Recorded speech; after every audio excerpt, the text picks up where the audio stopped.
කොහොමද ප්‍රදේශයේදී ඊයේ රාත්‍රියේ සිදු කළ වෙඩිතැබීමකින් පුද්ගලයෙකු තුවාල ලබා තිබෙනවා. වෙඩි ප්‍රහාරයට ලක් වූයේ දෙහිවල ප්‍රදේශයේ පදිංචි චන්දිම සචින්ත නම් 25 හැවිරිදි අයෙක් වන අතර ඔහු අවිෂ්ක නම් අපරාධකරුගේ සමීපතම එක් බව වාර්තා වනවා. වඩු විට අසංක නම් අපරාධකරුගේ පාර්ශවය විසින් මෙම වෙඩිතැබීම සිදු කර ඇති බවට සැක කරන බවයි පොලිසිය පැවසුවේ.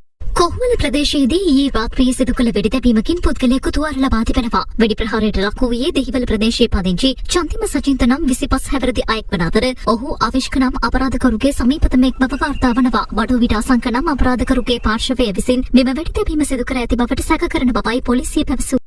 කොහොමද ප්‍රදේශයේදී ඊයේ රාත්‍රියේ සිදු කළ වෙඩිතැබීමකින් පුද්ගලයෙකු තුවාල ලබා තිබෙනවා. වෙඩි ප්‍රහාරයට ලක් වූයේ දෙහිවල ප්‍රදේශයේ පදිංචි චන්දිම සචින්ත නම් 25 හැවිරිදි අයෙක් වන අතර ඔහු අවිෂ්ක නම් අපරාධකරුගේ සමීපතම එක් බව වාර්තා වනවා. වඩු විට අසංක නම් අපරාධකරුගේ පාර්ශවය විසින් මෙම වෙඩිතැබීම සිදු කර ඇති බවට සැක කරන බවයි පොලිසිය පැවසුවේ.